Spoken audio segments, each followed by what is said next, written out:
Mahasiswa dan generasi muda merupakan kelompok yang sangat rentan terhadap risiko keuangan digital dan aktivitas keuangan ilegal, yang mana hal ini disebabkan oleh rendahnya literasi keuangan, banyaknya informasi tentang pinjaman online, serta gaya hidup konsumtif di kalangan mereka. Frederika Widyasari Dewi, Kepala Eksekutif Pengawas Perilaku Pelaku Usaha Jasa Keuangan Edukasi dan Perlindungan Konsumen OJK, dalam sebuah seminar nasional bertemakan melawan ancaman judi online dan pinjol online, yang diadakan oleh OJK dan Komisi 11 DPR RI di kampus Universitas Bina Bangsa, Kota Serang Provinsi Banten, pada Selasa 30 Juli 2024, mengimbau agar generasi muda menjaga perilaku keuangan digital dan tidak tergoda oleh tawaran pinjaman online ilegal. Dia juga mengingatkan agar mahasiswa dan pelajar lebih berhati-hati dan bertanggung jawab jika harus menggunakan pinjaman online. Frederika menyarankan untuk hanya menggunakan pinjaman online yang sah dan resmi, yang telah mendapat izin dari OJK, yang mana dia menegaskan bahwa perusahaan keuangan tanpa izin adalah ilegal, dan hingga saat ini, OJK telah menutup 9.000 aplikasi pinjaman online ilegal. Dia juga menjelaskan cara mengecek legalitas pinjaman online melalui hotline 157. Literasi dan edukasi kepada masyarakat, terutama tentu sebagai bentuk dari perlindungan konsumen dan masyarakat, bagaimana bisa memilih dan memilah. Yang pertama tentu memilih produk dan jasa keuangan yang legal, yang sesuai dengan kebutuhan dan profil masyarakat atau konsumen. Yang kedua, menengarai yang penawaran-penawaran ilegal tadi yang sangat berbahaya.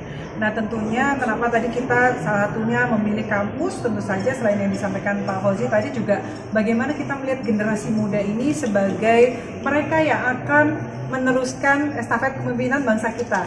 Jangan sampai anak-anak muda ini ketika mereka sudah semangat sekolah, tapi kemudian karena terjerumus kepada yang ilegal, akhirnya jangankan masa depan yang cerah, mungkin dia akan kemudian terjerumus hal yang negatif, nggak bisa mencapai cita-citanya, dan harapan kita tentang generasi emas 2045 nggak akan bisa tercapai.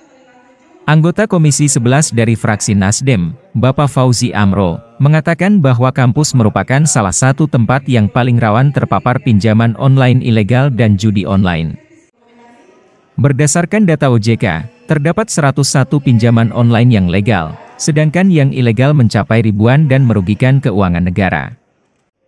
Menurutnya, beberapa penyebab orang terjerat pinjaman online ilegal adalah pelarian dari masalah, kurangnya pengawasan, dan budaya konsumtif. Dia menjelaskan bahwa orang-orang dari berbagai profesi di Indonesia terjerat pinjaman online ilegal karena tergiur mendapatkan dana cepat tanpa mempertimbangkan akibatnya. Fauzi juga menyoroti investasi ilegal yang disebutnya sebagai triangle evil bersama dengan judi online dan pinjaman online ilegal. Dia menegaskan bahwa tidak ada orang yang menang dan kaya raya karena bermain judi online, dan yang diuntungkan hanya bandar judi. Untuk itu, Fauzi menyerukan untuk terus melawan judi online dan pinjaman online ilegal, dan mengajak gerakan ini dimulai dari pemuda-pemudi, seperti di kampus Uniba. Ditambah lagi dia juga menjelaskan akan bahayanya pinjaman online ilegal, seperti bunga yang sangat tinggi, penagihan kasar, dan ancaman. Kita sepakat semua untuk memerangi ancaman judi online maupun pinjaman online.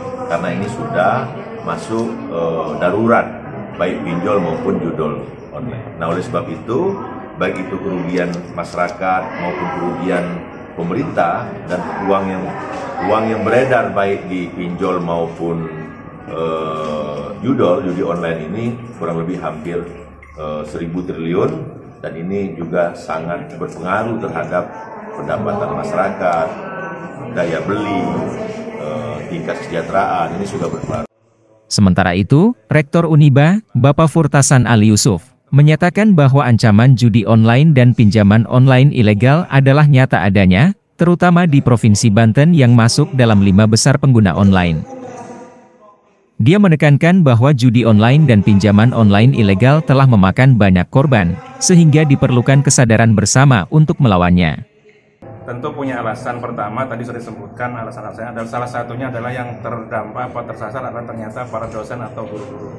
Nah ini tentu kita mulai dari sebuah kampus ini juga supaya disampaikan kepada masyarakat. Yang kedua, ternyata Banten juga adalah masuk ranking 5 besar.